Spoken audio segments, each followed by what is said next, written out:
ever watch that show Malcolm in the Middle? There's an episode in season 3 where Hal has to replace a light bulb, and when he goes to grab a replacement bulb, he realizes that the shelf is broken. So he grabs a screwdriver from the drawer to try to fix the shelf, and realizes the drawer is squeaky.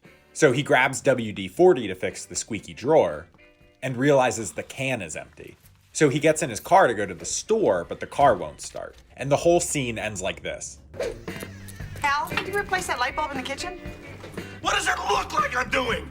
So that's sort of my life today. In the last episode of this show, I got a new road bike and I want to hang that up today. Everything I need to build like a bike hanging thing, I already have in my house. The only problem is I need to use my table saw, which is not currently hooked up to dust collection. And it's not hooked up to dust collection because my shop vac is broken. My shop vac is broken because it wasn't placed in a space with proper airflow.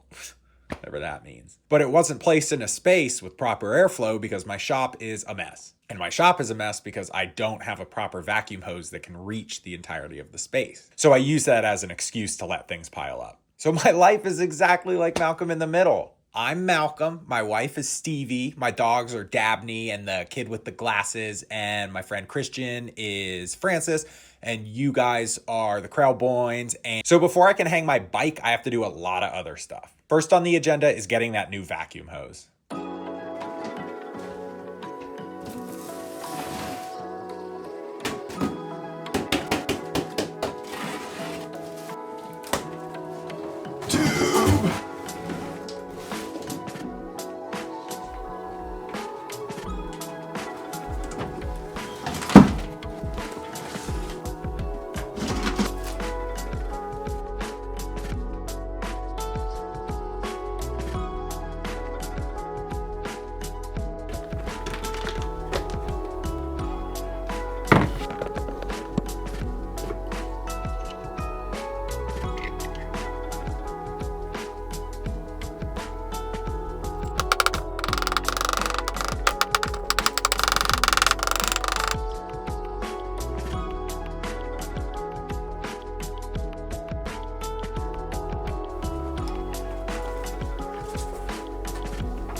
All right, so I'm going to do a voiceover here to kind of talk through what this all is. This right here is called a blast gate. So when I want to use the table saw, I just pull this up and it allows airflow through the pipes. And then when I'm done, I just push it down so that suction remains throughout the whole system. Sawdust flows through this pipe into a connector where it's then split and goes into this dust cyclone.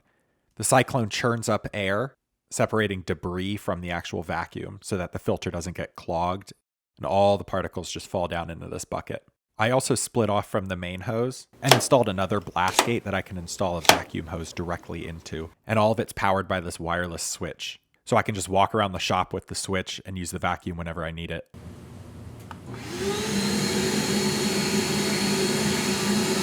All right, so it's time to hang this bike.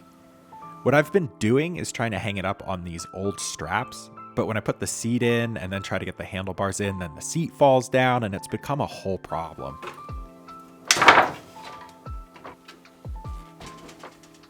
So what I want to do is put something in front right here so I can clip the handlebars in and then do the seat. My idea essentially looks like this. I'll have two arms that hold the front of the bike, and while the handlebars rest in that, I can lift the seat up and put it through the hoop. So I grabbed my measuring tape and took it over to the bike to get my measurements.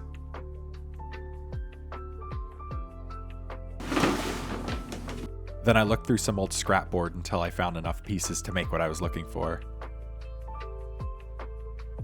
This is definitely a no budget build, which I like, because it doesn't look that good. Right now I'm just roughing the layout to see if I can build what I'm looking for.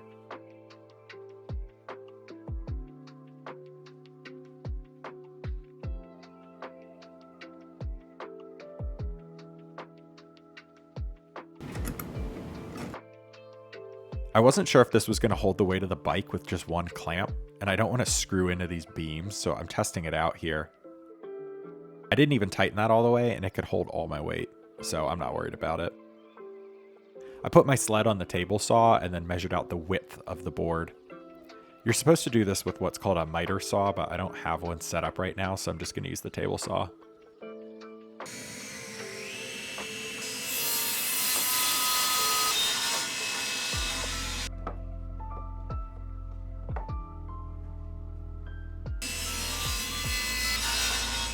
Made those 2 cuts and then grabbed some screws. This doesn't need to last a super long time. It's just for this space, so I don't need to do any custom joinery. I'm just going to screw these 2x4s right into the board. I pre-drilled my holes and then sank the screws with my impact driver.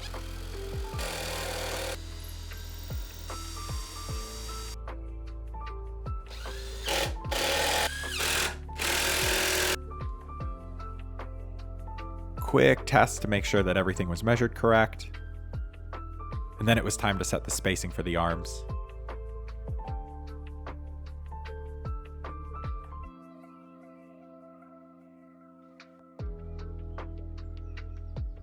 I did this setup on the board so that when I put these clamps down, it could hit the angle that I wanted. I realized after building this that I could just angle the entire thing, but it wouldn't look the way I wanted it to, so I'm glad I went this way. With everything clamped down, I drilled out my holes, and then sank screws with the impact driver.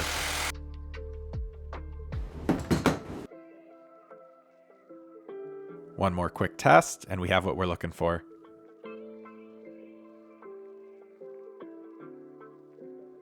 So now it's time to paint.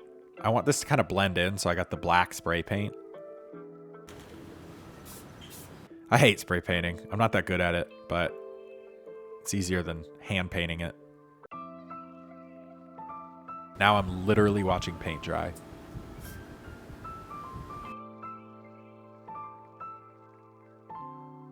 Flipped it over, did the other side, brought it inside, looking good. Last thing I wanted to do, as to not scratch the carbon, is to just put some of these felt pads down with some extra scrap felt that I had.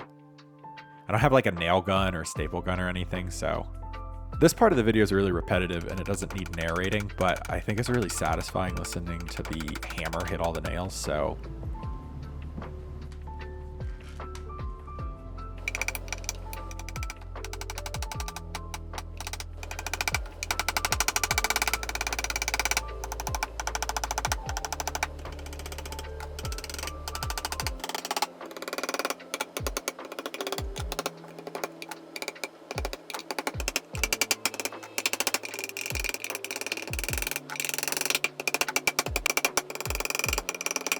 All right, with that all done, it's time to hang it up and test it out.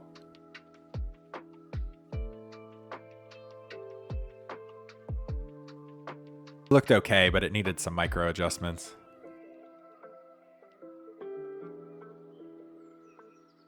I see people on Instagram spin their wheels like that, and I wanted to try it, but it still kind of rocks back and forth, so.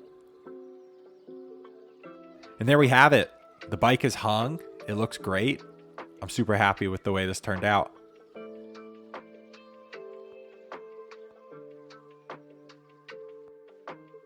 So now the basement is clean. My bike is hung. It wasn't there earlier in the video. Go back and look. Now you might have just watched this whole video and you're thinking to yourself, man, what does this have to do with triathlon? And I don't have a good answer for that. But this is all part of the journey, at least until Arch to Arc emails me back. So until next time, thank you so much for watching.